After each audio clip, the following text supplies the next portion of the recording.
Hello, everyone, and welcome back to the Finger Guns Podcast with Tony, Dave, and James. I am your shelled, roasted, and salted Jimmy, and I'm here with... the chauffeur known as Antonio. Oh, excellent. Look at this new name for you today, and... Deeply depressed, Dave. well, you don't gotta be We're having a nice time here. This is a family show. I said deeply. You fuck? Originally, I was going to say profoundly depressed. Oh, God, not profound. man. But you guys bring me. But spending time with you brings me joy. I try to. As Are we the wind Antonio, beneath your obviously. wings? You are the wind beneath my wings. We raise you up You do raise me up, so that you can walk on mountains? so I can walk on mountains. All of the above. I am not having the greatest time. Because I'm your lady? Yes. I am not having the greatest time of my life right now. 37 sucked. 38's not doing too well either. But spending time with you two chuckleheads, I would not. I don't want to get rid of this time. I enjoy this time, and I hope we can do it forever and ever and ever. Amen. And that everyone will want us to continue listening to us bitch about movies for years to come. Until the eventual heat death of the universe, yes. Yes. But may that be many, many millions of years in the future so that we can constantly find a way to make this podcast happen. Let's be real. Hundreds. Yeah, In that's fair. in 2099, right? When X-Men came out, James? Tuesday. Well, let's hope this episode comes out at least before. Yes, death of the yes. universe. Not making me any less deeply depressed. Do you want James. to talk about some movies? That'll make you I do. happy. Yes, I do. All right, let's do it.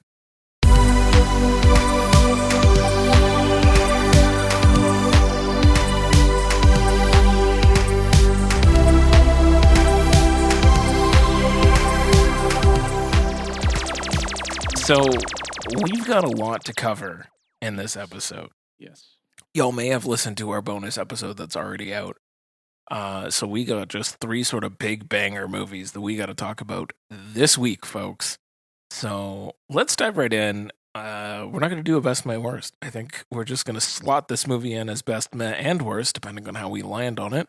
That sounds fair. That sounds fair. Our the first of our 2 main events. We might as well just jump right in. Let's talk about Let's talk about sex, maybe. No. No.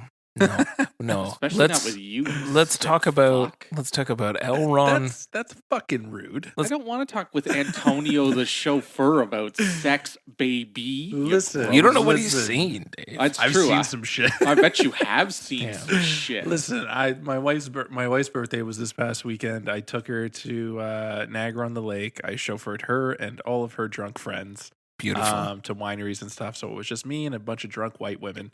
Yep. And Daniel, of course. Yeah. And Friend of the podcast, Dan. Friend of the Yes. podcast, Dan. He was actually a guest. He was actually a guest on this He was. podcast. Yes. He was. And yeah, my name was Antonio. They flirted with me a lot. I was called Papi cute. and Papi Chulo, and That's cute. Papi Chulo. yeah, I was eh? called Papi Chulo at one Oh, point. I bet and you then, enjoyed and then I that. was just like, I need to spray you with a hose. It's like you need to calm down, the fuck down, down. down. Bad kitty. Bad. But it was a great time. She had a great time, so that's all that matters. I fell in love with the Dodge Durango, and yeah, it was a good time. That's I didn't fall in love with the gas mileage on that. Did you Did put it in the tailpipe? What? I did not put it Okay. in the tailpipe, and I only spent $30 on the gas, That's so not it's bad. great. Not so It was not bad. bad. It's not yeah, so bad. it's got some oomph to it, man. Absolutely. Yeah, It's got that big Hemi engine it in it. does. you do that old banana in the tailpipe routine? I did Oh not do the boy, banana in the not tailpipe. the banana in the tailpipe. But yeah, So, well, I don't know what to segue off of that. there's no way to segue off that. Just So talk about we're that. gonna- I was mentioning some indie movie last week with some new actor named Thomas Cruise. No, Thomas Cruise, we're yes. talking about L. Ron Hubbard's main man, Thomas Cruise. The Scientologist himself is back for. he's Mr. Movies, James. He Give is him his Mr. right- Movies. give He him is his saving rightful name. cinema again. One last time. One final reckoning time. We're going to talk about Mission Impossible: The Final Reckoning. We all saw it. We did. New drinking game. Drink every time they say reckoning. Drink every time they say the entity. What's the name of the sub? Sevastopol? Sevastopol. There you go. Yeah. Drink when they say Sevastopol. I think it puts money on the amount of times they say Galitzin in the first one. Galitzin. Oh my god, yeah. Knocklist. Yeah. Knocklist, Yeah, we got to talk about all of that. But which they mentioned again. Yeah. This movie is, first of all, long. It is close to 3 hours, but if you go see it in theaters, it's definitely 3 hours with previews or anything else that you happen to be there for. Not when you go to the fancy screenings, baby. Yeah, well, Dave, we're not all special. For Tony and I, we had you're special to me. Thank you. For Tony and I, we had the regular experience, which was an asshole. That's fair. We had the regular experience that was a hair over 3 hours, all said and done. How'd you see it? IMAX, sir. IMAX or Limax? IMAX. I drove to Mississauga. Nice. I saw it in AVX. Okay. Yeah. That's good. That's a good format. You got it in... I also saw it in AVX. AVX. All right. That's fair. Yes. I want to go back. I'm going to take our mother to see it, and I will see it in IMAX. We found they were doing a 10:45 in the morning screening in Mississauga, so we hit the road early. Brought coffees, had popcorn for breakfast, and regular Tiff. That's Tiff, baby. It was great. It was we left the theater at 2:15 p.m. I love that. It's like, for God's sakes, Tom, what the hell, man? But alas, this movie had a lot of heavy lifting to do. It did. It really did. And the first 45 minutes to an hour are very heavy lifting. Yeah. So for those who haven't seen it yet, though you should, because it's been out now and you definitely need to, this movie does a lot to try to tie all of Mission Impossible together in any way, shape, or form that it can. It kind of brute forces everything back into one final movie. And throws all the flashbacks that you could possibly ask for. Would you say it's one final reckoning? It could possibly be. But just in case you forgot. Oh yes, every flashback, little callback. So Nithya and I were talking about this afterwards, and I had mentioned before that we had watched all of them, and so for us watching this, it was kind of redundant and a little bit like, oh my god, like I know about the Rabbit's Foot, I know about the knock list. I've done the homework. I've done the research. I've seen it all. But you're not the only one. But I'm not the only one, and also knowing that this is a 30-year franchise. It is. With not that very many movies. It's not like it was like one a year. It was one every approximately 5 to 7 years. It was quite some time. It stands to reason that, most people who haven't revisited Mission Impossible in a long time would probably need that reminder of what the fuck happened in Mission Impossible 3 back in 2005? 6. I was close enough. You were pretty close. Or the knock list that happened literally 30 years ago. I always remember the knock list. You can't forget it. You can't forget the vault in Langley. You can't forget the vault. You can't forget the vault, but you might forget why they were doing the vault. The vault is such an iconic scene, but it's probably do the you most remember the knock scene list in the entire about it? Franchise, that and the Burj Khalifa. Those are probably the all-timers, the all-timer pinnacle moments, right?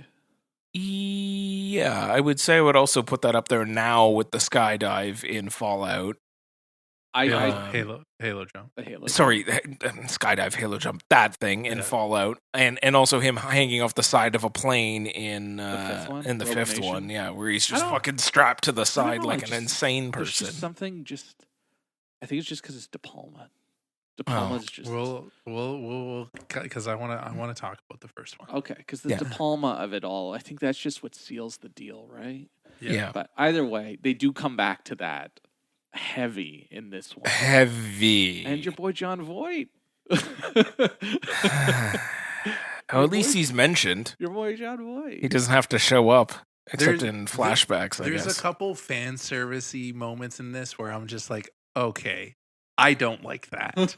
Right? Yeah. That being one of them. That's I'm like, fair. I don't think you really needed that. Yeah. That's fair. That's fair. just tying up. And it's annoying too because McHugh, as they call him on the streets, I guess. McHugh instead of McG. McG. No, McHugh. He said he doesn't like pandering and he doesn't like fan service moments. I'm like, did you watch your movie? Yeah. Yeah. What All did you this just movie make? is fan service. What did you just make, What'd you just dude? make? You didn't need to tell me that fucking the entity was the rabbit's foot. Jesus fuck, man. I Like, bet J.J. Abrams was very happy. oh, about he that. was he creamed. I bet he and was very. People excited. remember my movie. You know, every time that They fixed the mystery box. every time J.J. Abrams has an orgasm, he sees lens flares. That's it. That's he might actually jizz a lens flare. I'm not sure. But yeah, he was thrilled. He has a new movie coming out. Good for him.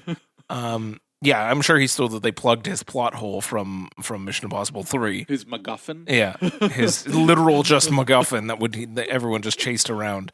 Yeah, this movie's doing a lot of heavy lifting, especially in the beginning chunk, as you mentioned. Like, it is doing all the setup known to man.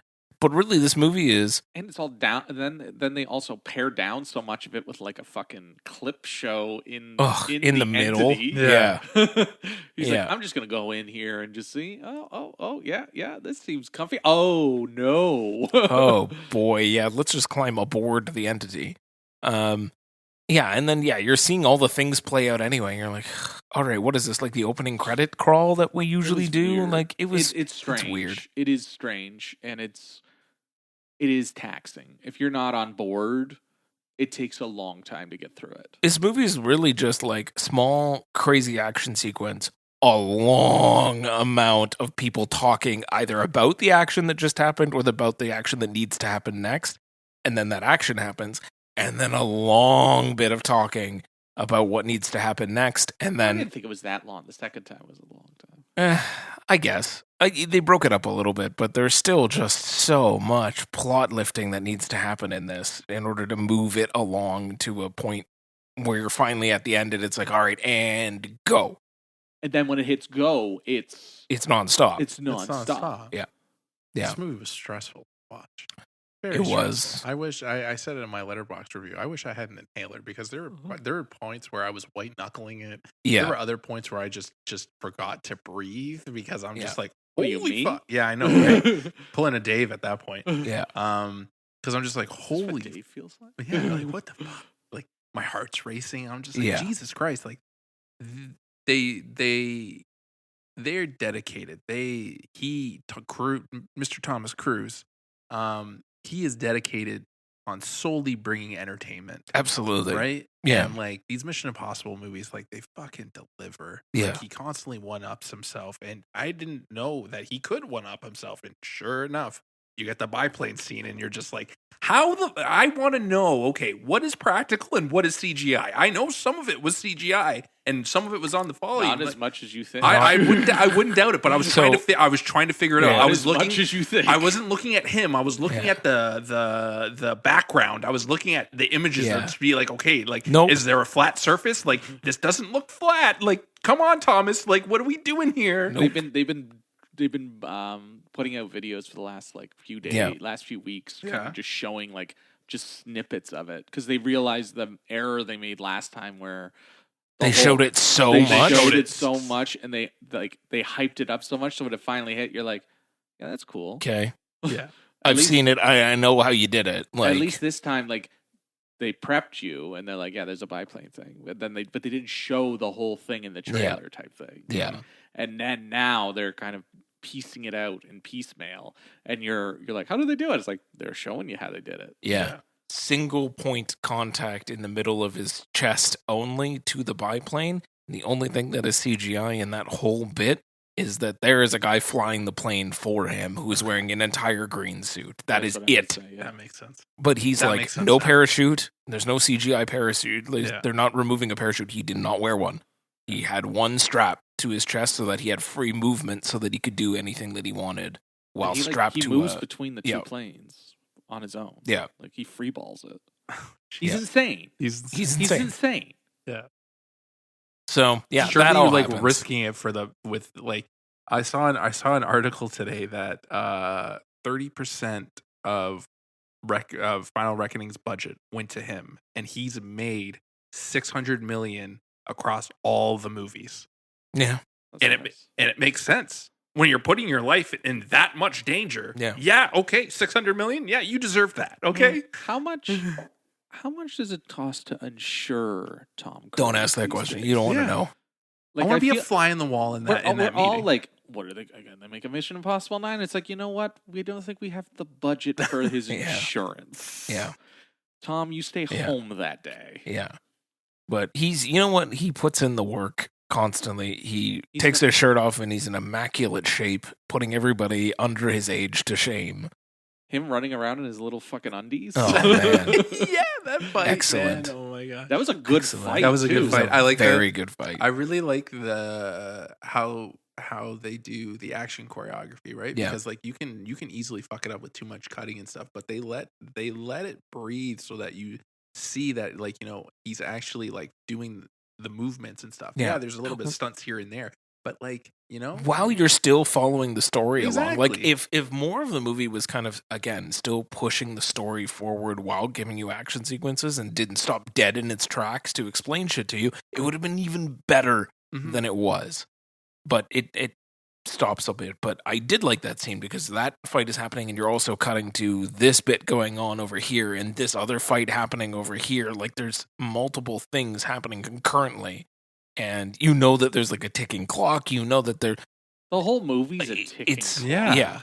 But in that moment specifically, there's another clock on top of everything else. And I don't know why it's just coming to me now, but do you guys remember in that one? I don't remember which movie it is. It's either 4 or 5, where he's like, he has his hands behind him on a pole, and he like shimmies up. Oh yeah. That was the introduction of Rebecca Ferguson. Oh, yeah. Just like I'm just thinking of that, and I'm like, how the fuck did he do that? Yeah.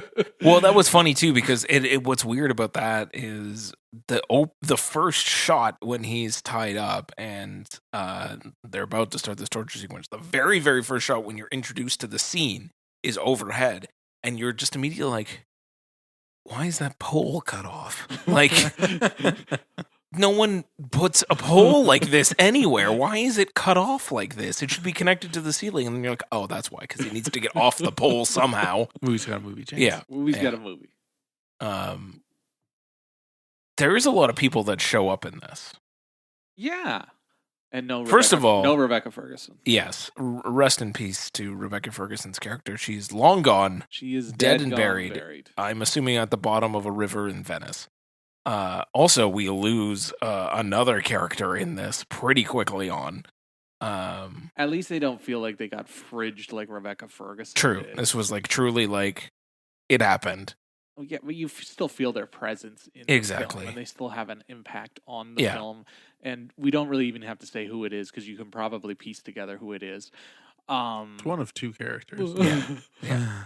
And then they get rid of that girl that was like such a pivotal part of the 7th one, like with him. Dead Reckoning. Yeah, like what got him on the IMF's radar in the first place. Oh yeah, that whole thing they just get rid of. They did mention it again once. Briefly. You saw a brief flash of it again with the whole because of what's his name, Gabriel. Gabriel, who's basically a MacGuffin. Yeah. He's himself. So He's a human MacGuffin. I was never sold on Gabriel as a villain. Like I felt like he was very weak. Like it wasn't like he was just kind of thrown in there just for the sake of it. Yeah. And like what Dave said, he just becomes a MacGuffin because he disappears for most of the movie. Most of the movie. And he's like, I'll see you at the end. Yeah. Bye. You got other things to deal with. 2 hours later, he shows up again. Like at least like remember me? And he's like twirling his mustache. Like at least like he had more of a presence in Dead Reckoning, right? Yeah. And like his presence was part one. Depending on where you're looking. You saw it. It's still, if you watch it now, like they'll still call it Dead Reckoning. Like it's on Netflix, it's just called Dead Reckoning. But when you actually go in, it's still watch part it, 1. They never edited the actual film, eh? They didn't cut on my 4K. It still says part 1. Mine too. End of part 1. Mine too. It still says it on Netflix too. But like he just had more of a presence and he was more menacing. Like I still wasn't sold on him in Dead Reckoning either. But like in this one, he's like he's just there. Yeah, you might as well just take out Gabriel and just like have the fucking entity. I agree. Because like the entity is more of a villain than he is, basically. Well, the entity is the villain. Tony. Yeah, I get that. I get it. The internet. Yeah. And there's that whole part where he's literally beating the shit out of someone saying, you use the internet too much. Yeah. It's like, calm down, Tommy Cruise. Calm down. Yeah. But I mean, the challenge, and I think they did a little bit of the better job of making the entity feel more menacing. But it's hard to make your big villain an intangible object. Like it's impossible. So Gabriel was the stand-in. But again, like, what do you do with him after Dead Reckoning Part 1? So you got to kind of figure out how to move it forward. I think a lot of it is kind of like finessing out Dead Reckoning, which was messy. Yeah. It's finessing that. Plus, it's balancing the act of needing to be the final film. Yeah. At least in theory. And kind of wrapping shit up. Yeah. I would say the final film in Ethan's journey. Like, Ethan's journey is coming to an end. That's mostly because we can't insure him anymore. No, of course. But, so it has to do that. And then it also has to kind of build the movie along, too. Because there's a whole very basic subplot that the entity has like infiltrated different places now, and it's taking radicalized people, and it's like I really liked all of that. I thought that was so it destabilized every country to a point that was so interesting, and then they're just like, everyone's great, thanks, we fixed it. It's not even that they fixed it; they don't go back to it. Suddenly it's Tommy Cruise needs to get his shit in gear. Just know that the world's falling apart if you think about it on the fringe of your peripherals, but we're not going to show that anymore. We're good. Yeah. But like a lot of big ups to Angela Bassett for becoming president in this one. She did the thing, man. She did the thing. And she's always great. I enjoy her in so much. Holt McNally shows up. McNally does show up, and I love him. Ron Swanson. Nick Offerman, yes. There's just so many throwaway characters. Like Katie O'Brien shows up for a bit. What's her face from Ted Lasso? Hannah Waddington. Yeah, like she shows up. She was kind of. I was like, why? Yeah, but Buddy from Severance delivering the one-liner. No. We need to. I'm sorry. We need to back up here. He came in and ate every scene up. Oh, he was making like a fucking incredible dinner out of everything. He was making 4-course meals. Full meal out of every scene, every shot that he was in. He was incredible. He was probably the best part of that movie, next to all of Tom Cruise's stunts. That's fair. Like he's fair. He's good. Of course, he's a lot of fun. Chewing the walls, the scenery, the water that he's submerged in. He's chewing it all, and he loves it. And I love him for it. He's having a blast. The moment he showed up on screen, I was just like, "This is it. This is incredible. Keep this going forever." Trammell Tillman. Yeah. Trammell Tillman. Excellent line deliveries. Just no. There's no notes. There's zero notes. Zero notes. The only note should be more. Yeah. What was the line? It's like, and you must be out of your goddamn mind. It's so good. What was your plan? He kept calling him Mister. It's so good. Then they bring back Charles Parnell again. Yeah. And he's the guy. He was in Top Gun as well. Yeah.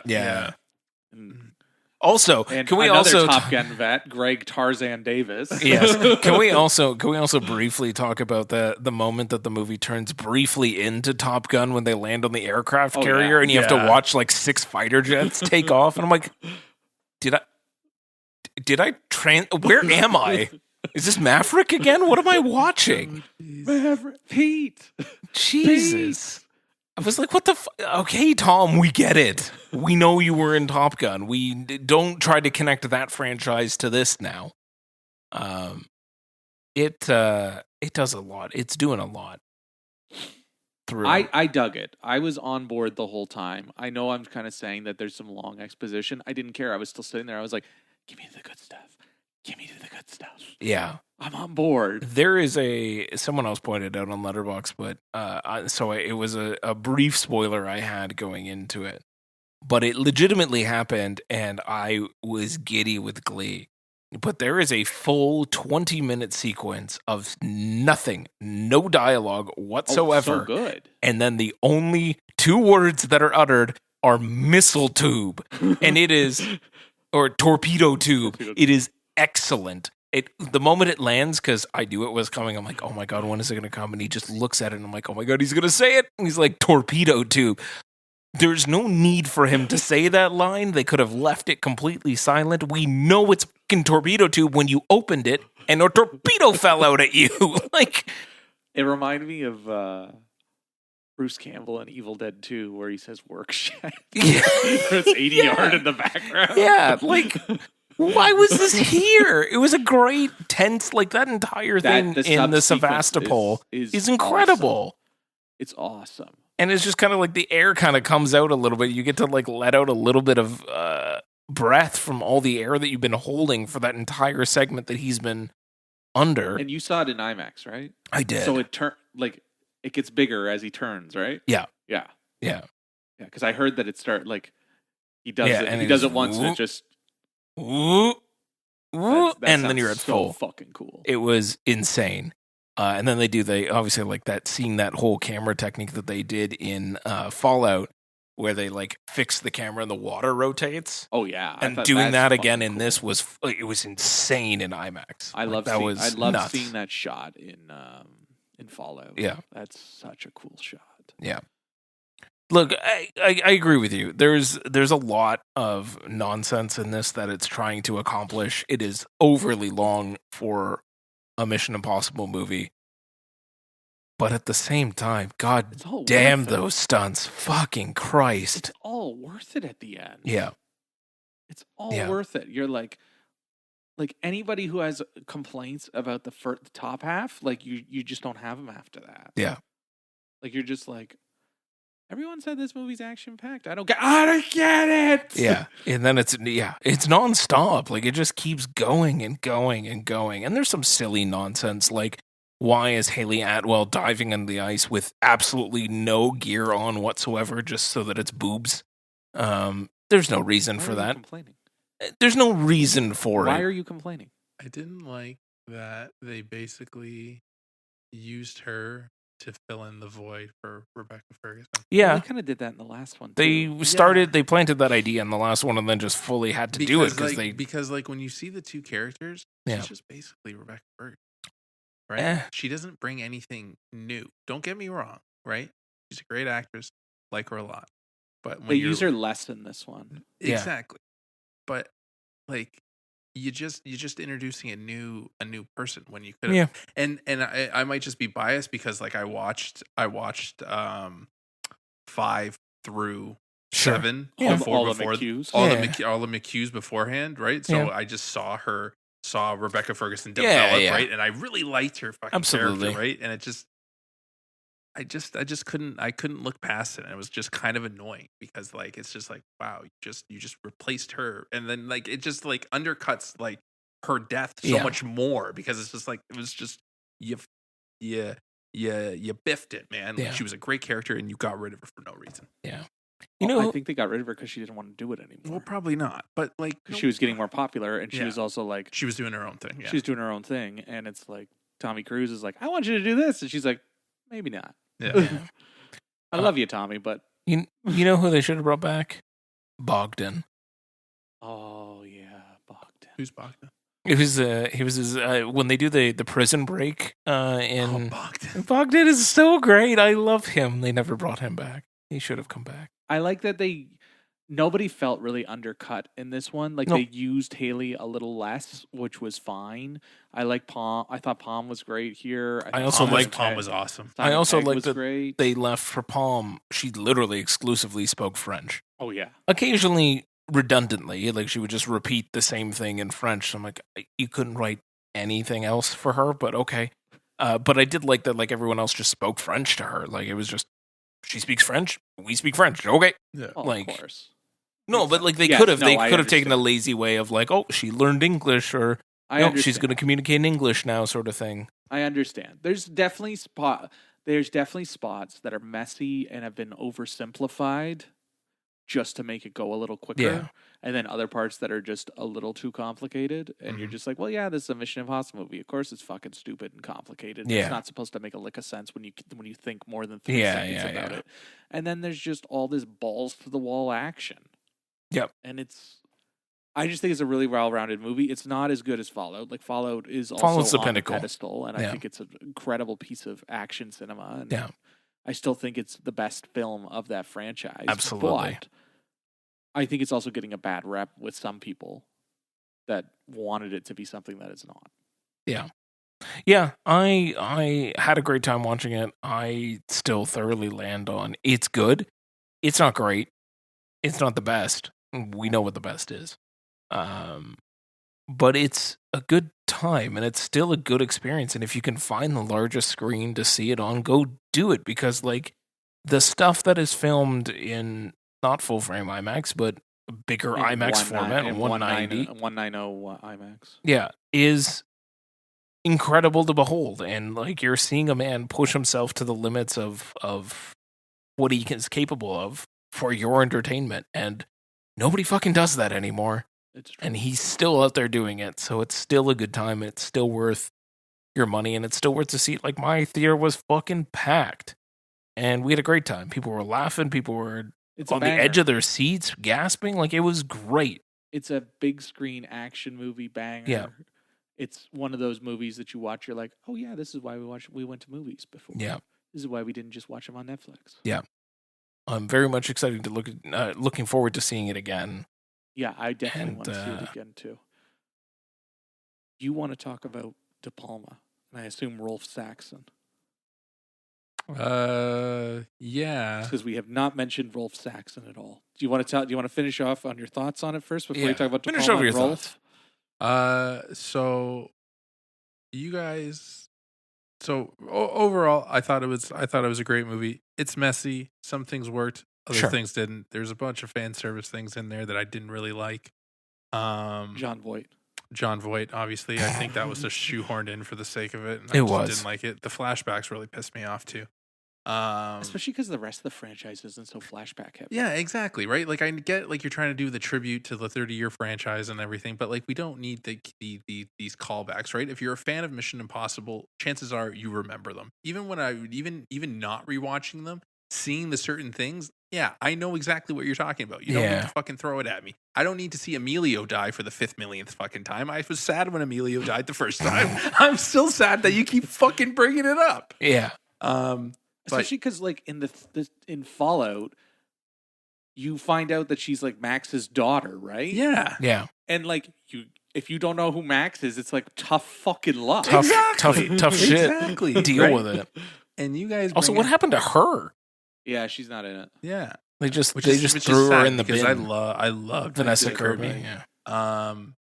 You guys say that Fallout is the best one, and to a point, I do agree with you. But upon the rewatches, I am slowly starting to put the first one on the pedestal, because the first one is I know the first one has issues. The first ones are very cheesy, and like there's some things that are a little convoluted. But a little. You know what? I watched the first one again, and I was like, "This is fucking perfect. This is literally perfect." Because without the first one, you don't get the ridiculousness of everything else. Right? It set the tone right from the start. I really loved the first one upon the rewatch, and you guys are gonna hate me, and I don't really give a fuck what any of you think, because all your opinions are null and void to me. When did you rewatch the first one? I watched the first one during my little saga. I went the first one and then 5, 6, 7. Okay, so you didn't just watch McHugh. You watched McHugh. And also, you skipped Ghost Protocol? I'll get there. I got two left to be the completionist for Mission Impossible. 2 and 3, I understand. But 4? Well, 4 is decent. I wanted to now watch. you got to go back for 3 because you I got to wanted understand to the whole watch rabbit's foot. exactly Yeah. right. I watched the first one because of what's his Rolf Saxon? Yeah, because I just wanted the first one because I knew the first one would be callbacks Sure. to the first one, so I watched the first one. I loved the first one. It is so awesome, and it's just like. And most of it is because of fucking De Palma. You got a lot of those split diopter scenes, and I fucking love Oh my that. god, there's so much. There's so much. That movie is split diopters. Mission Impossible : split diopter. Right, like Vin Rames is just like chewing up the scenery, like Jean Reno. Jean Reno. Jean fucking Reno, man. But Voight. I loved the first one, and then going back Voight. to Fuck John Voight. fuck John Voight, he still pisses me off, and I'm still pissed off that like Yeah, that's so bad. a little cheesy, That's but so like bad. that is like classic De Palma, Yeah, it is a De Palma. right? And then that's also how you have to look at the first one, right? It is very much a De Palma movie. The reveal of that is the goofiest fucking It thing. is almost as goofy as in the part with Dead Reckoning when Gabriel pulls out the lighter and he realizes that he doesn't Oh have yeah, the. Yeah, like, yeah. Ethan! That's so bad. And then even watching Dead Reckoning, I've seen Dead Reckoning 3 fucking times now. I think I need to take a break. That's on Dead too Reckoning. many. That's I've seen Dead Reckoning once every year since it's come out. That's a too lot many. of Dead That's a lot of You need to Dead slow Reckoning, down. and I like Dead Reckoning a lot. I know some people think that it's messy, and I agree with them. It is messy, but it is fucking a great goddamn time. Yeah. And yeah, so going into I just wish there was less CGI bullshit at the end. yeah, but that train scene is still like I had it full blast on my soundbar, and it was incredible. Do you think he might have played Uncharted that day? Oh, he probably The day did. before? He probably did. It's fine. Nathan Drake had a hand in Mission Impossible. We like that. Continue. I keep cutting you off. What I liked about it, and it's a little bit spoilery, so I'm gonna put asterisks around spoilery. I liked what they did with the character. I thought it was going to. I went in Rolf thinking, Saxon? yeah. Oh, I agree. I went in thinking because I saw his character poster, which Yeah. awesome, he gets it. But I like that. I was going in thinking that it was going to be full blown revenge, like that knife was going to come back and fucking bite him, right? And it would make sense, right? Because the life is the sum of your choices, right? Your life is the sum of your choices. And I thought I was gonna bite him in the ass, but I like what they did with it, and it was like totally like unexpected, and I liked how that all came together. Yeah. Right. And then there was the moment with the knife, and Yeah. it's like, oh, that's a nice callback, right? But I didn't like how they kept flashbacking to that fucking thing falling. Yeah. We get it, It's like the McHugh. third time in the movie. We get it, McHugh. Okay, It was the knife third fell. time, Dave. I know. It's a cool scene. It's a cool scene. It's though, a but, cool fucking scene. But to the point again that I just brought up. If you don't know who Max is, tough shit. Versus Like if you don't remember this fucking knife, tough shit. Then are you a fan? If you don't remember that moment, then are you a fan of Mission Impossible? Like you don't need to. Well, you don't need to spoon feed the fucking audience. The people watching this movie are the people that have been here for 30 fucking years. or saw it the first 2 times you showed it. Exactly. That's the difference, though. Is like you go from "fuck you if you don't remember who Max is" to beating you over the head with it multiple times. It's like, dude, you could have trimmed 10 to 15 minutes off this movie. You just got rid of most of the flashbacks. You can keep some of them. I do think some of the flashbacks are egregious. Like when he's in the In the entity? in the entity and they're Yeah. flashbacking, that made sense to me. Yeah. But when they were out of it, I was like, why are you still doing Why it? are doesn't we make it doesn't still make any doing sense. this? But I like that, and I like that whole. They were in Alaska, right? Yeah. Yeah, I like that it whole was. sequence in Alaska, and how Yeah. everything came together, right? Yeah. And I liked him and Benji, right? That was a nice little pairing. Yeah. And just how that whole thing takes off. Yeah. I was expecting him to be like, "Yo, fuck you, completely fucked up my life," and then you see Well, it from None of the people in that room did. right. Like, Benji didn't. He no. wasn't even there. Exactly, but like I liked what they did with the character. It Yeah. was a nice. They Yeah, did I agree. And they it did didn't. nice. It didn't feel too fancy. No, I it didn't. agree. It didn't. And it was feel a very fan cool service. moment when you Yeah. see him, you're like, Oh, and then you're like, oh, fuck, that's right. At the end, they send him to Alaska. Fuck, here he is. Like, Yeah. yeah.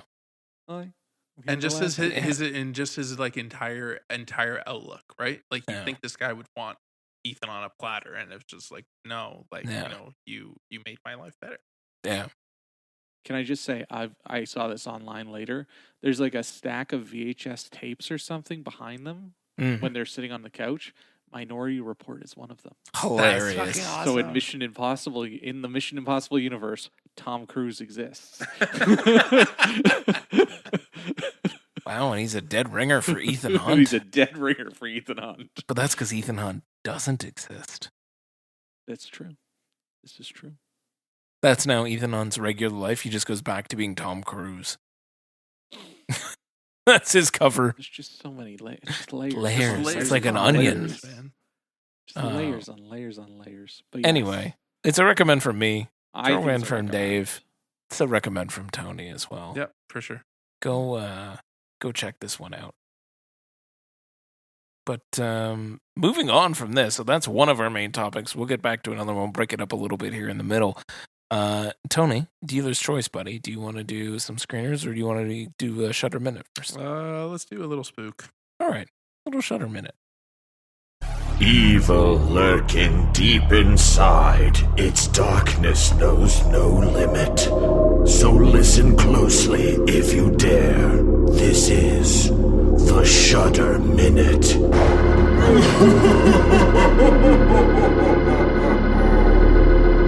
So what do you got for me, bud? So Spooky. Jesus. So for the spook of the week. I'm saying spook. You know, Can't say spook? no, No. not in this context. Not in It this sounds context? very awful. No. Sounds very rough. Okay, so for my spooky movie. Thank you. I didn't go with something new. I went with something old only because Shudder brought out something that I really wanted to see.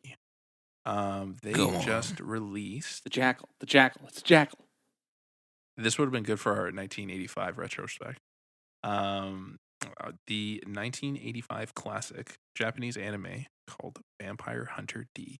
Oh, yes, I did see that you logged this. Yes. If you remember my little cheat sheet to Yes. if you want to get into anime, Yes. these are the movies that you should watch first. Yes. Vampire Hunter D was on there. Interesting. What about Vampire Hunter A, B, and C? You don't need to watch that. We don't need to watch that. Actually, there's actually a sequel called Vampire Hunter D Bloodlust or something. Oh, Something boy. along the lines. Shouldn't it be called Vampire Hunter E? Dude, do I look Do not like- question like- the Japanese. Exactly. Quick overview of Vampire Hunter D. Not E or A, B, or C. What F? Maybe F or G or HIJKLMNOP. Q. RSTUVWXYZ. Thanks, Dave. Quick overview. Girl gets bitten by a vampire. She hires a vampire hunter to Uh-huh. kill the vampire that bit her so that she doesn't become a vampire herself. Neat. Neato. You guys like Castlevania, right? Sure. I Who found the inspiration Sure. because the first Castlevania game was released in 1986. Mm. This movie was released in 1985 and shares a lot of fucking similarities. I'm sure it does. Nope. I Thanks, guess man. she's a big Vampire Hunter D fan too. Exactly. The movie is fucking weird. I wouldn't put it in Tell the me same, something I couldn't have figured Right. out 10 minutes ago. I wouldn't put it on the same wavelength as like Wicked City. Wicked City should be in its own category. If you haven't seen Wicked City, definitely seek that one out. But Vampire Hunter D, it's I can't really explain it because I don't really know what the fuck I watched. Huh. Shudder has the English dub version and the Japanese version. Highly recommend the Japanese version because you Well, never yeah, you lose a lot. You with the never English. do the dub. But I like the animation. The animation is like classic Japanese anime. It will Sure. remind you of Pokemon, like that kind of esque.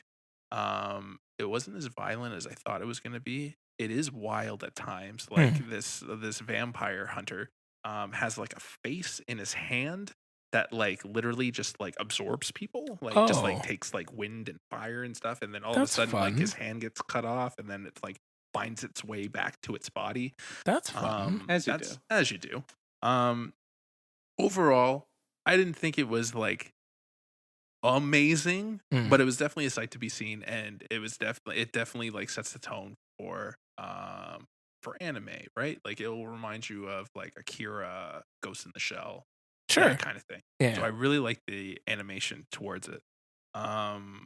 Is it a recommend for me? There's better ones out there, but if you're a fan of anime and you haven't seen it, but chances are, like, I don't know the anime scene. I'm still fairly new to it. So like the anime fans that are listening to me right now be like, what the fuck do you mean that you don't like Vampire Hunter D? There is like I said, there is a sequel. The sequel is more widely regarded. It has like a 4.1 on Letterboxd, whereas this one has a 3.4. But yeah, I'm glad I watched it, and it's a breeze. It's only like an hour and 20 minutes. I love it. If you want to see something wacky, I love Japanese. It's not actually as horny as I thought it was going to be too. Well, I was expecting the 80s. It was the 80s. I'm expecting it to be super super horny. There are some horny bits and some like really like icky parts. Yeah. But overall it was decent. Cool. Yeah, man. So it's on Shudder now. It's on Shudder. I love it. Shall we move on to some screeners then? Yeah, let's do it. Let's screener time. It's screener time. The movie's not even out yet. You cannot watch it. We'll tell you if it's any good. Screener time. All right, folks. What do you got? Jimmy, you watched the screener. I did watch a screener. So why don't you hit us with that one first? Huzzah! Oh man, I did. I guess I'll give the little bit of the full story. Yes, please do. Please do. So we had a lovely representative of the National Film Board reach out to us, who very much listened to our hot docs coverage. And quoted multiple things from our episode, but asked us very nicely if we would take a look at Katya, yes. If we would take a look at a film that she was representing for the National Film Board, called Saturday, and it was a short documentary. It was 13 minutes, and I sat down and watched it, and it was pretty good. For 13 minutes. It's directed by Jessica Hall. It's about her sister Catherine, who has an intellectual disability. And so it follows Catherine and her mom, Frances, so Jessica's mom as well. So it follows Catherine and Frances around, and it really is kind of like this a 13-minute quick dive into basically their family history of like how Catherine is as an adult. They came from the UK. They immigrated to Canada from the UK. And just their whole experience, why they left the UK, why they're in Canada now, and how sort of Catherine is kind of thriving in this country as someone with an intellectual disability. They like making dollhouses together. So you get a couple cool shots where they kind of go into the dollhouses they've made, and you're seeing sort of like the really, really intricate work that they've put in, cutting doors in, and like they've recreated like a full model home. It's quite lovely, and this is how they spend their time on a Saturday, essentially. Imagine that. I found it, again, good for the most part. A really good sort of primer. And I mean, if it's being used as almost like a proof of concept of what a full documentary could be, I would love for them to explore it. There's a bit of a throwaway line where her mom Frances, when she's trying to immigrate to Canada, she reaches out to a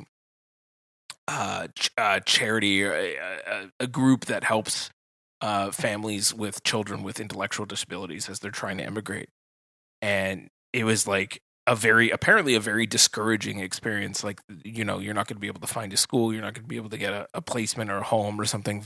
Whoever was running that charity fund thing was kind of an ass. And obviously now they're here and they're thriving. They live in Calgary and they're doing great and all of that. So there's a throwaway line. She's like, oh, you know, and like, I was just very disappointed in Canada.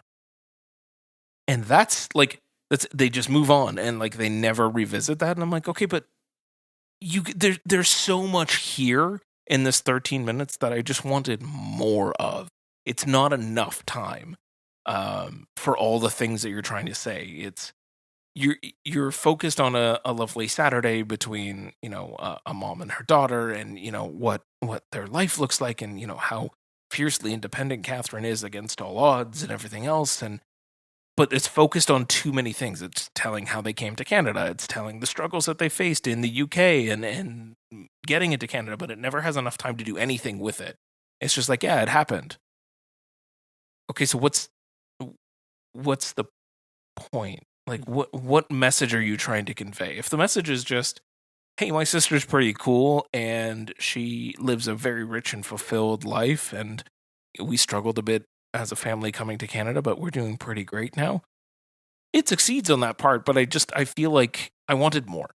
But I enjoyed what I got for the 13 minutes. I just hope that Jessica Hall can continue making documentary films and make a full length, like explore some of the issues that she started to raise in this one, because there's so much there that she could richly mine, and she has the opportunity to do it. And I hope she can. Fingers crossed. Yeah. Fingers crossed. Great. But thanks, Katya, for flipping this one our way and letting us know that it was there to watch. And if you have any more, please. I'll watch 100 shorts.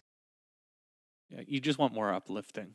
Yeah. Well, this one was uplifting in its own way, but it sounds a hell of a lot more uplifting than it's not hot dogs' general fare. Yeah, it sounds a hell of a lot more uplifting than what we watched. Yeah.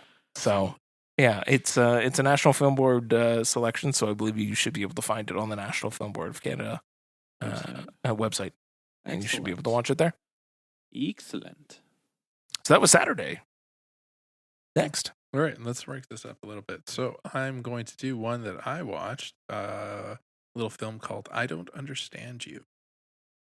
I don't understand you either, motherfucker, Yeah, but you don't need to call me out on it. I know, right? It's rude. This one stars Nick Kroll and Andrew Reynolds. Reynolds. My boys. Yeah. Right. Honestly, it's at some points I thought it was just a big mouth Love short. it. Like, Yeah. Quick overview of this one. This one's in theaters this weekend, right? Limited release? Yes. So Nick Kroll and Andrew Reynolds plays a couple that is trying to reconnect. They're on the verge of adopting a baby, and they go to Italy for their anniversary. They get into some car trouble going to a restaurant that is ironically at a farmhouse. Cool. And through a series of unfortunate events and a little bit of a language barrier, they find themselves in a very unfortunate situation. The titular not being able to understand someone? Yes. Oh, look at that. You see that? Did you guys ever watch Tucker and Dale versus Evil? Or Must Die or something like that? I think it's called Tucker and Dale versus Evil. Versus Evil, yeah. So that, when you were talking about it, I haven't seen that film. Yeah. But that's immediately what I was thinking. Yeah. That's exactly what it is. Oh, okay. That's neat. Exactly. So they don't speak the language. The other Tucker and Dale versus Evil. Yeah, exactly. We no speak Americano, yeah. They speak no Americano? Yeah, pretty much that. Quentin loves that song. Of course it's a banger. This one, it's your standard. I would say it's your standard festival comedy. Huh. There are some funny bits. There are some ridiculous moments. Sure. They are both oozing with chemistry, but sure. they're friends. So I don't. That is no surprise. I do like both of them. Some of the situations that are like kind of stupid, kind of just like okay, like that's low hanging fruit. Yeah. Amanda Seyfried is in it. Nice. Seyfried via Zoom or like FaceTime basically. Yeah. Nice. Yeah. Which that's I thought a way was to keep funny. the budget down. It was definitely. It primarily takes place at this farmhouse, and so you could definitely tell it was low budget. Does he bring out his Elder Price voice? Yeah, very Elder Price. There are some good moments. There are some pretty like impactful moments and like what it takes to like adopt a child and like the the the realities that they face, and especially the realities that same-sex couples face when adopting children, and just like kind of like they're in a foreign land, right? So there's always that feeling of like they don't know the language, they're unsafe, they don't really know, right? And it's just like Tony doing that shuffle. The shuffle, right? But there's a lot that has to do with like miscommunication, sure, and just like understanding in general. Yeah. So it's a good one to watch for Pride Month. Yeah, I would say so. It's definitely a good one to watch for Pride Month. I wanted to like it more, but there are some laugh out loud moments, and there's other moments where you're just like, okay, that was kind of dumb. Fair enough. But yeah, great. Yeah, so I would definitely recommend it. It's definitely not a folding laundry movie. It's enjoyable. I just wanted to like it more. Yeah, it's fair. And the two of them, if I haven't already said it, the two of them are fantastic. Yeah. No surprises. Yeah. Next up, we'll do one that me and Dave did. Dangerous Animals. Cool. Ooh, also in theaters this weekend. Nice. This Friday. Yes, and Shark Bait. Ooh, yeah, that's basically it. Come on, there's more. There's more than that. I was thinking you're fighting. I was trying to place where he was quoting from. I was like, why do I know? I literally saw 20 seconds of this trailer, and I was just like, I'm in. Yeah. Jai Courtney in his native. Is it Jai or Hi? Hi. Jai Courtney it is. In his native Aussie accent. Like, I love when he's in the Aussie accent, because I fucking hate him when he's in his American. Like, just put on the Aussie accent. Like, he comes on screen and he's just like, hey, I'm Taka. I was just like, sure yep, he is. You're the guy that we should be staying away from, sir. So he owns like a shark diving. Shark diving, yeah. Shark diving boat type thing, or like experience. Yeah. So he drives you. He's the guy who drives you out there, puts you in the tank type thing, and you watch. You see the sharks. Thing. Yeah. You see the sharks. You come out. Everything's all happy go lucky type thing, and that's how the beginning of the movie opens. And then suddenly he stabs a guy. Cool. And all hell breaks loose. Yeah. And then it follows a surfer from the States who just goes by Zephyr. Cool. And she gets kidnapped by him, and he seems to get off making snuff films, basically. Snuff films of people getting eaten by sharks. People getting eaten by sharks. Cool. And she needs to. She escape. must survive. Yeah. And scene. It's directed. I didn't know this until I looked it up. It's directed by Sean Byrne. Sean Byrne, yeah. Sean Byrne. He did. He's only. I think this is only his third movie.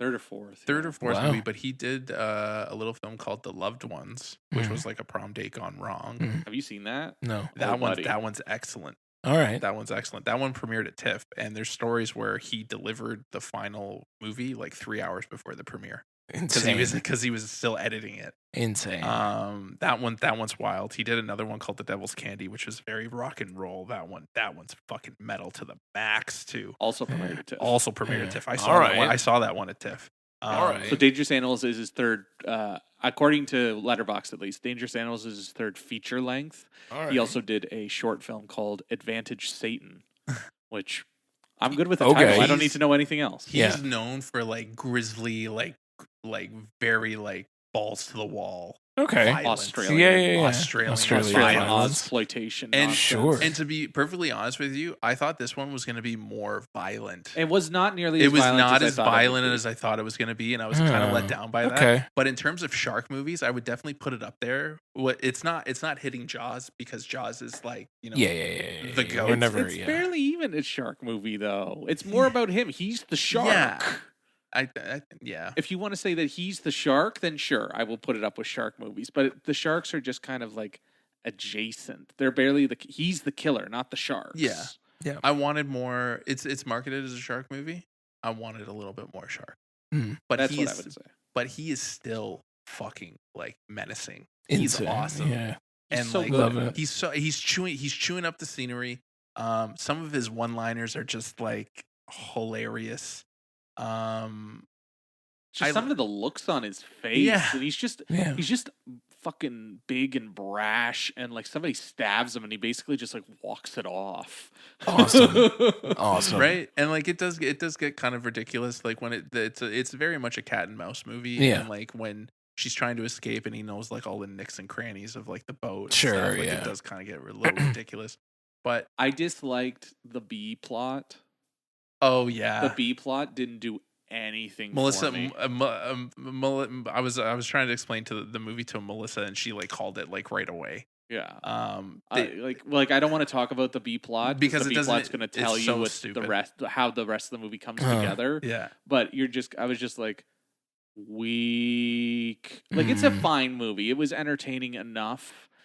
And I'm sure it would be great with a crowd type thing because there's some really fun moments and like some good screams. And there was one jump scare that fucking got me jumping 3 feet in the air, even though it shouldn't have. Because I was like, I should have seen this coming, and I still jumped 3 feet in the air.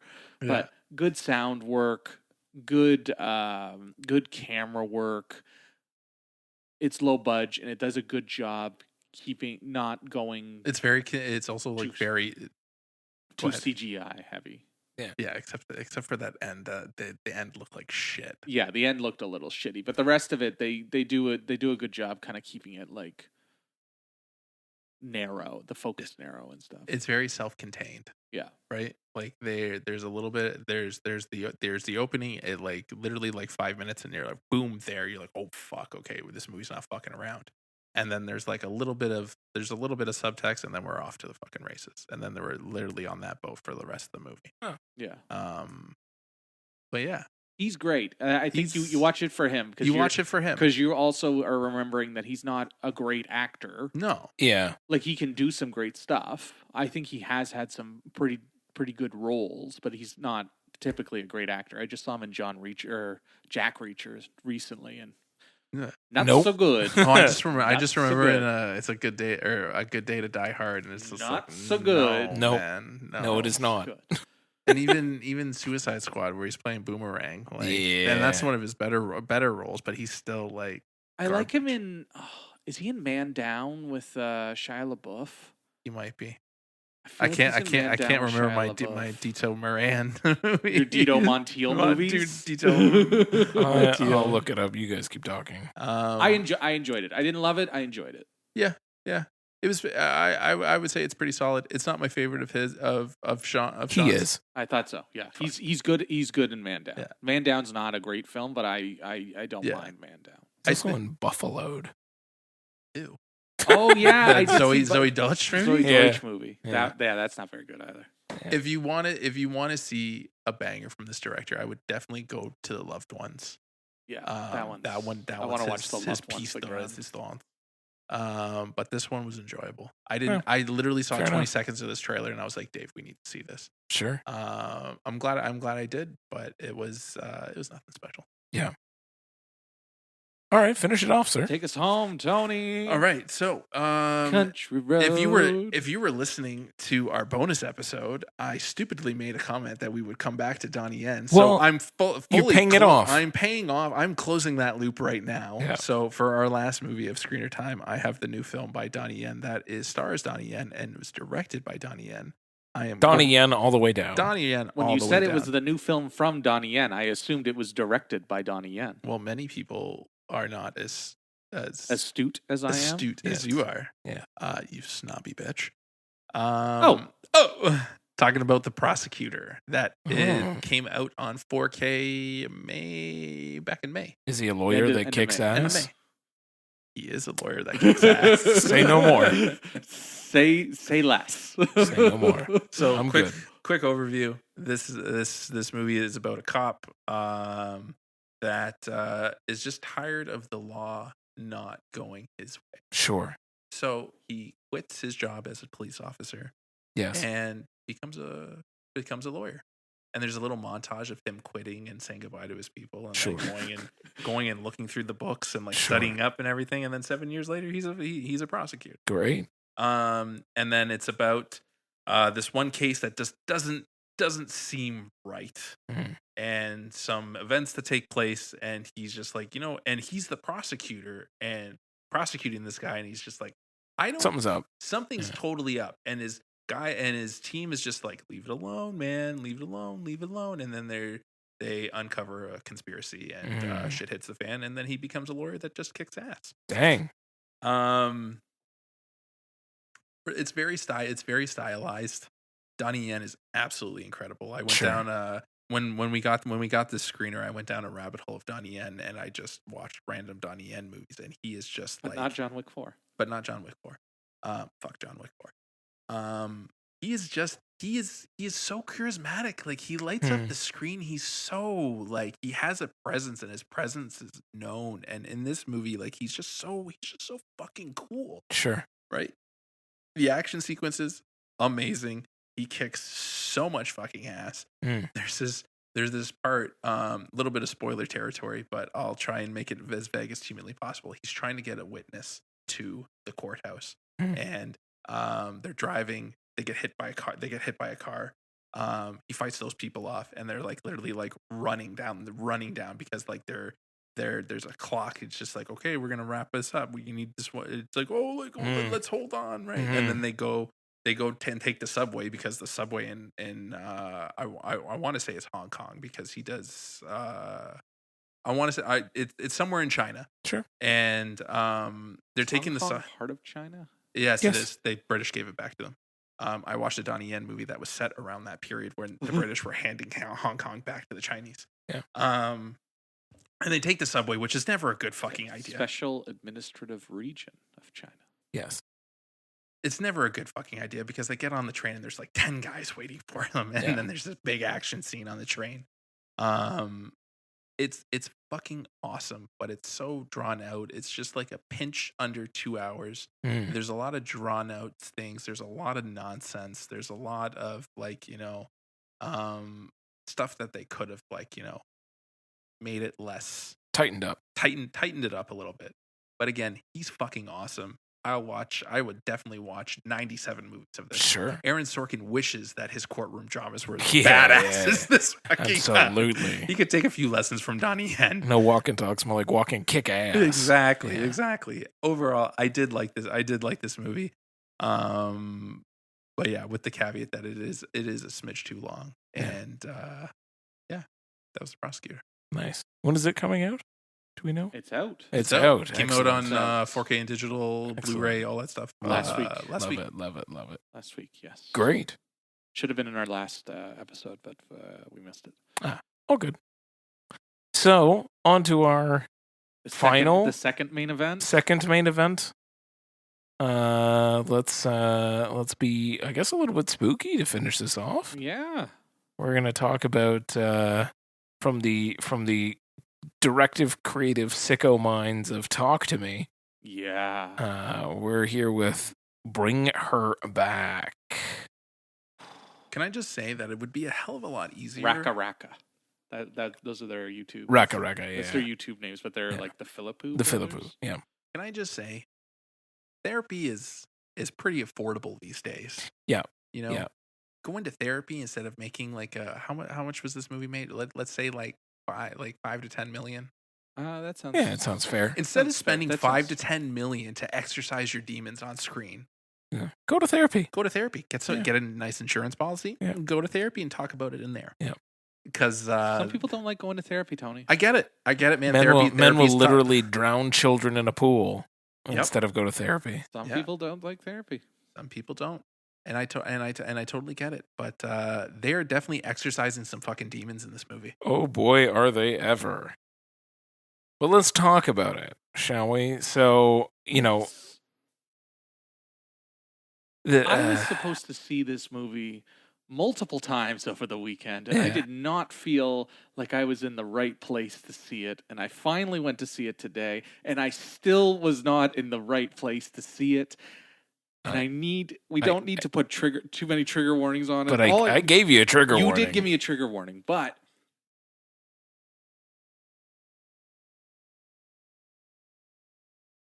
yeah. I think I've been emotionally scarred for life watching this film.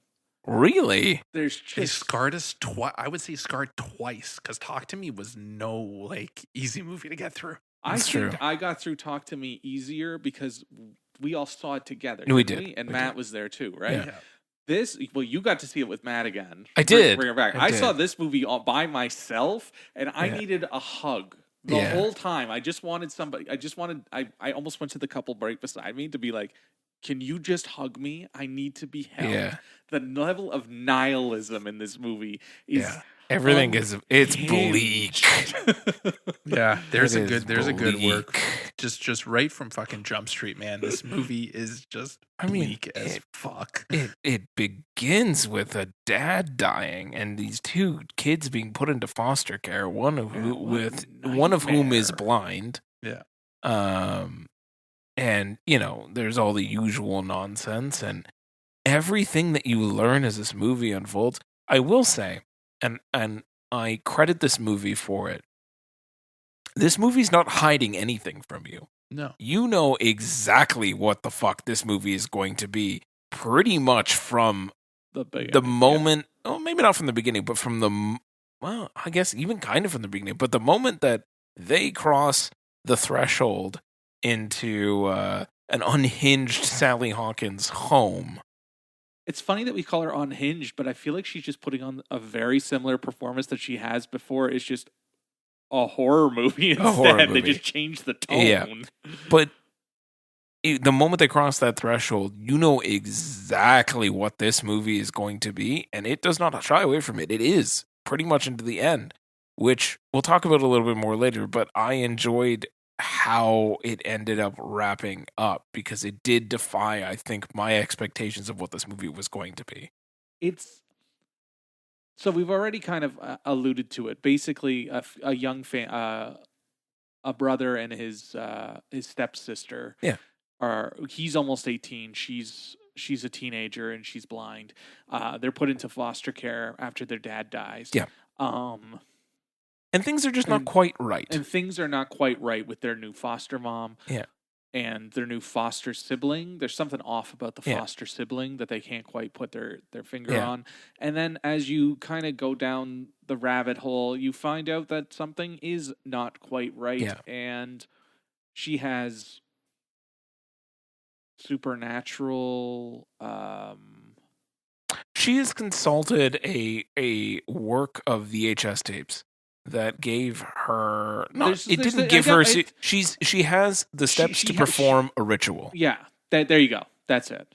She's not supernatural. She just has the steps to perform a ritual. Yeah, she has the steps to perform a ritual that's a supernatural supernatural in type ritual, and it's going to involve the kids somehow, and it's fucked up. Yeah, it's genuinely fucked up. Yeah, it's unsettling in so many different ways because again, like exactly what it's going to do. And I think it makes it creepier knowing because you're like, oh man, you're just kind of like, fuck, I know what this is. Oh my God. I know how this is going to continue to happen. My God, this is such so a great job of just getting it under your skin. Yeah. And literally just slowly peeling back the layers. You're watching her sink her teeth into this girl and manipulate and put the wedge in between the brother and sister. Everything is fucking calculated down to a T with her. There's a whole scene where she pees in a measuring cup. Yeah, that's odd. That was fucked up. That's odd. That's fucked up. Yeah. I think it's also what I think is more interesting about the film, not so much that it's choreographed or that you have an idea of where it's going to go. Because you can keep saying that all you want, James. There's some imagery here that I was like, I didn't think they were going there. There's some imagery. I'm talking overall. Okay. I was going to say, there's some things that happened where I was like, I didn't think that 10-year-old was going to do that. I don't like that he did that. That wasn't on my bingo card. I don't like it. Do not like it. Do not like what you're doing with teeth, man. Don't like what what Raka Raka does to children's faces. Don't like it. Yeah. Do not like it. But I think what's more interesting about the film is how it is so much there's a lot of horror to it and a lot of unsettlingness, but it's also deeply rooted in trauma. Yeah. In regret. And grief. And grief. Yeah. Those, I feel, make it more unsettling and more kind of I love the word visceral, Yeah. or just like where I kept like sitting up type thing, where I was just like, I'm not feeling good. I'm feeling very uneasy watching this. Yeah. It's not so much the vibe of the movie, so much as you're like, it's getting a little too uncomfortable to watch this. Yeah, and it brings like a whole level of realism to it because it's just like it's kind of relatable. Yeah. And like It's it's kind of relatable, Tony. It is very relatable. yeah. And that like you're identifying with these people and like it's almost like they're Sally Hawkins is getting under their skin, but Raka Raka, Raka Raka's the name of the team, yeah.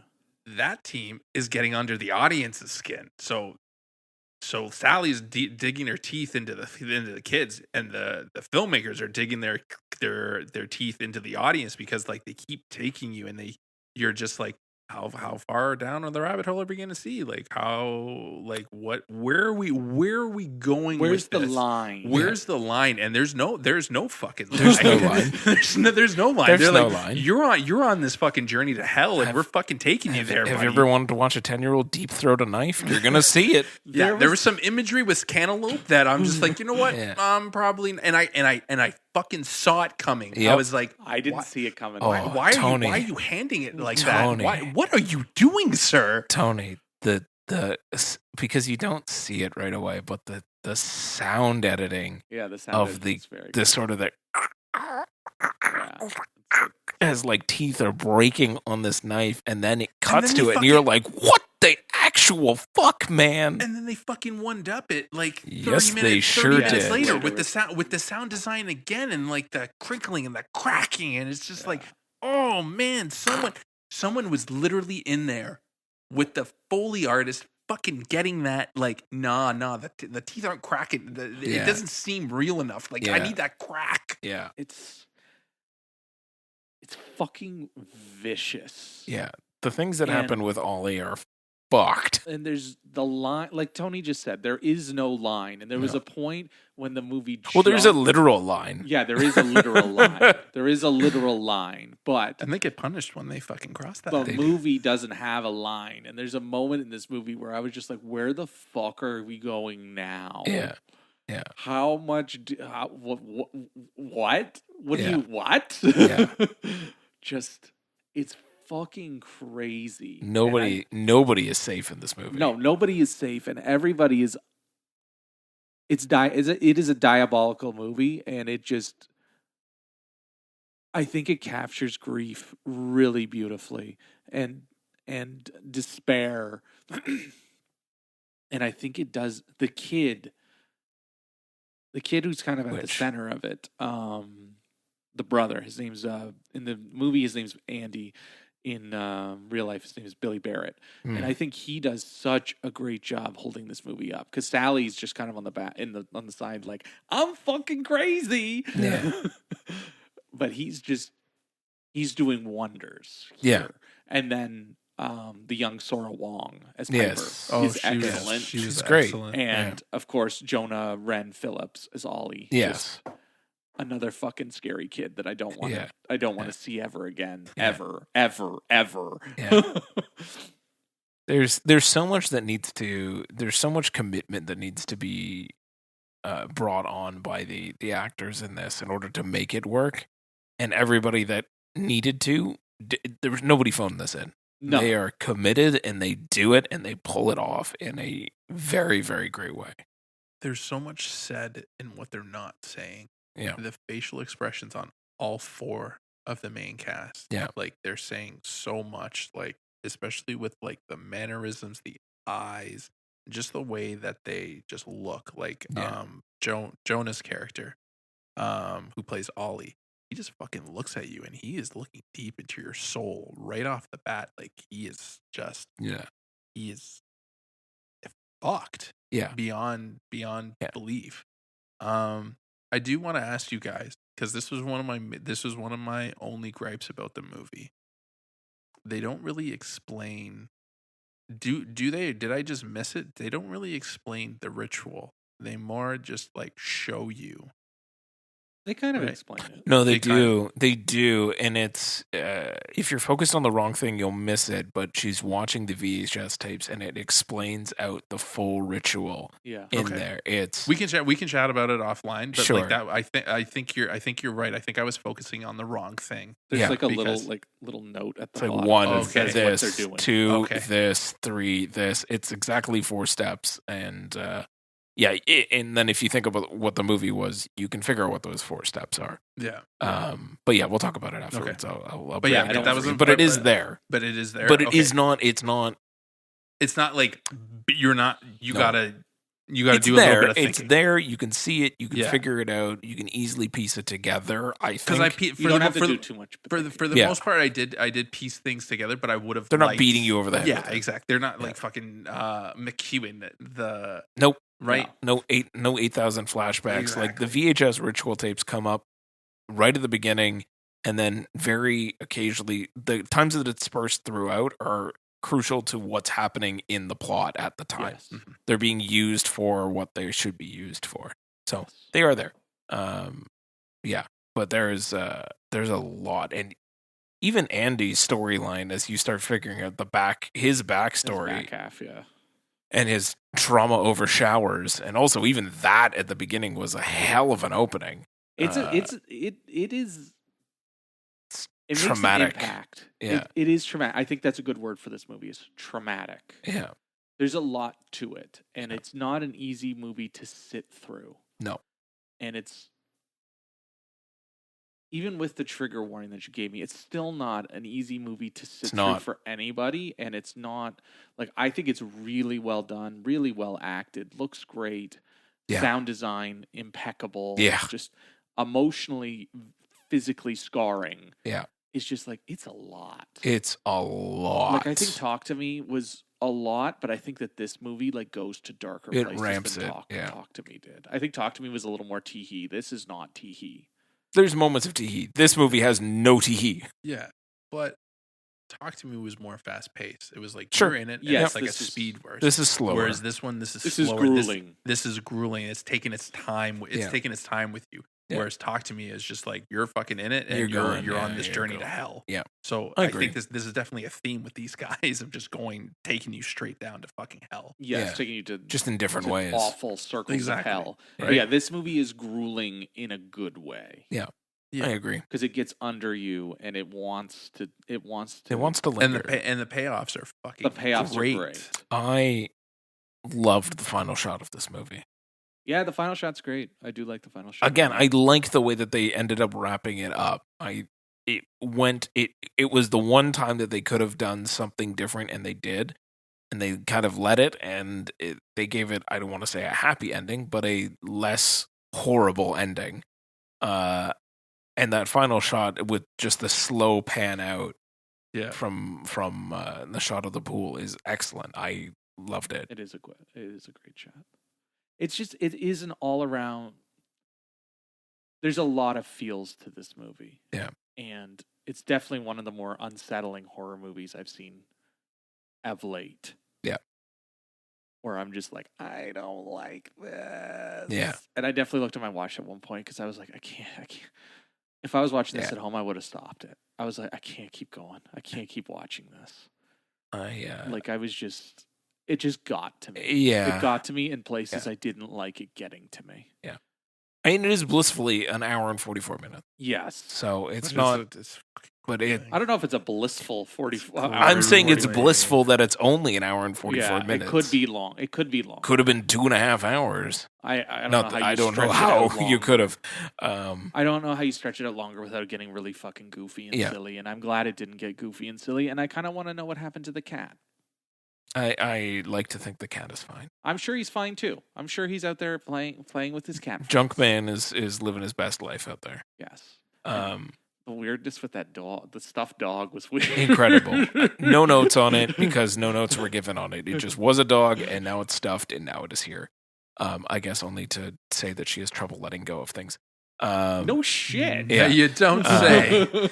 But I did have a really good time with super friend Matt Layden at this one. It was wild to so I walked into the theater and I had my usual aisle seat, and I come in, and I was like, I'm about to sit down, and I just happened to like look down the aisle, and I'm like, Matt? So I just walk over, and he's like, this is how you oh my see him God. all the time. All the time. We talked about that too. I'm like, oh, this was the first time that I walked in and you were sitting, because usually I'm already sitting down and Matt comes in. He's like, this guy's here. So it was fun because he and I were cackling up a storm while kitchen counters involved. We were the only two idiots laughing hysterically while everyone else was like, "Oh my God!" I would have liked to be laughing a little more. I was not laughing. I was not having a tee-hee time watching this movie. I was very upset. You had to find the tee-hee because there's no tee-hee for you here. I was very upset. The guys behind me were laughing at me because I was just like, "What the fuck?" And I just kept saying it out loud. I saw this movie at 10 o'clock at night on Saturday after I took the girls. Also saw it at 10 o'clock at night. It's the best time to see this movie. After I took after I had that day in Niagara, I was just like, I literally we got home. I had about an hour to just decompress, and then I went to go see this. Oh God, you needed more than an hour to decompress, Tony. Jesus. I was just like, what the? I was just watching. I was like, what the fuck have I done? I have made a grave error. I should have just waited until the morning, slept it off. No, I was just like, no, I'm on this fucking road to hell. I had to come home and throw on a couple episodes of The Simpsons at like 12:30 in the morning because I was like, I can't go to bed right now. So I have to go to bed. I have to go to bed when I get home, guys, and I don't know if I want to go to bed. You've had enough time at least. I don't know. Now we're bringing it back up again. I don't know if I've had. It's coming back. I needed a palate back cleanser. To me now. Yeah, nice. Another caveat that I wanted to tell you guys. I watched Talk to Me during the day. So I watched Talk to Me and this back to back. Tony. Tony. So it's been a day. Do you hate yourself? Yeah, I kind of do. Raka is fucking with your Saturday. Literally. That's not good, I man. was gone. I was gone to emotional places. Yeah, I bet. I like Talk to Me a hell of a lot more the second time. It hits so much harder. And then seeing Bring Her Back. Right after, I was just like, "Fuck, these guys need a hug. Yeah. They just need a hug. Yeah. They need Jesus, and they need Jesus. Maybe do a comedy next time. Yeah. Oh man, they don't need to do they just need to find Jesus. Yeah. I don't know what's going on in Australia, but they need to find Jesus, and they do not need to meet up with the guys who did When Evil Lurks. I was literally about to say they should probably meet up with Argentina and see what's going to compare notes. Or what was it? Or The Rule of Jenny Penn to throw that in there too. Just what is happening? Look, if the entire country is trying to kill you, I guess this is what happens when every single living organism is trying to kill all the humans in Australia. I guess this is just what happens. But I'm here for A24 putting bets on original horror. Like A24 is literally like just banger after banger in original horror. And I'm fucking here for it. So I was going to say, recommend then from us. Recommend with caveats. Yeah. This might huge trigger warnings. This might be like an oops all bangers kind of recommends all over here, but I also recommend with a content warning of grief, trauma, and kitchen knives. There are terrible things happening to children. I was going to say child endangerment. Yeah. It's a lot. It is a lot, and I'm finding it hard to talk about this movie and finding it hard. It genuinely got under me, and it's not that it's scary. It's just it's unsettling and it's gross and it's fucking. There's so many feels to this movie, and there's layers, and there's just it gets to you. Yeah. And it definitely got to me. And 5 star. I will find it very challenging to want to watch it again. Yeah. 5 stars, I'll never watch it again. Yeah. Well, I was literally just looking at a post on Letterboxd that says the best horror movie of the year that you'll never watch again. Yeah. Like it's not When Evil Lurks. Like I think When Evil Lurks hit me like a stack of fucking bricks and was like I needed more than a hug. Yeah. I needed a cold shower and just to watch like The Wiggles for a few hours afterwards. This, it's unsettling to the max. Yeah. And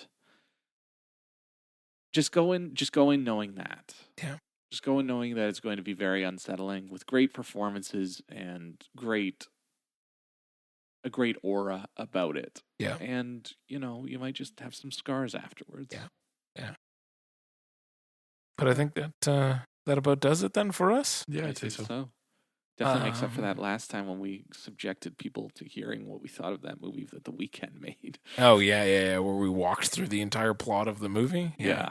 That's coming on VOD soon if you want to watch that nightmare. I'm good. Actually, it comes out today, if I remember correctly. Yeah, that sounds right. Great. Yeah. I'm sure everyone, you don't need to watch it. We did it for you. Listen to our episode. It's fine. Yeah, you are much better off watching Mission Impossible: The Final Reckoning. Bring her back. The prosecutor. Ballerina. I don't understand you. I don't understand you. Dangerous and Animals. Dangerous Animals. Any of those films that we have mentioned in today's episode or the bonus episode that we recorded today, but has definitely been posted before today. Yeah. Well, that's out right now. You can go see it. It exists. You are more. You can listen to it. Yeah. Or that. You should most certainly watch any of those before you go and subject yourself to what I don't even remember what the movie's called. Hurry Up Tomorrow. Hurry Up Tomorrow. Yeah. Christ. I'm still upset what he did to Jenna Ortega. I'm still never upset you made us recover. watch that movie. It was that or Agreed. Final Destination. And you know what? I don't think we would have had much to say about Final Destination. Yeah, come back to me in 2 or 3 weeks after it's on VOD, and I'll tell you what I thought of Final Destination. It was cool. Cool. Really fucking. I'm really hyped conversation. for I Know What You Did Last Summer again. Yeah. No, I'm pumped. Yeah, I bet wanna- you are. If it comes out, I want to see Together, man. Yeah, all right. Yeah. Fair enough. I didn't watch the trailer. I was trying not to pay attention to it because I Yeah. basically knew what it was. Yeah. And I was just like, just the sounds and them acting. I was like, yeah, I want to see this. Yeah. But anyway, I'm still a Jimmy, and I'm here with The chauffeur known as Antonio. yeah, and Deeply depressed Dave. we've hit you with a bunch of movies, so we'll be back in a little bit. 'Cause we're excited for all the new stuff coming as we head into the summer.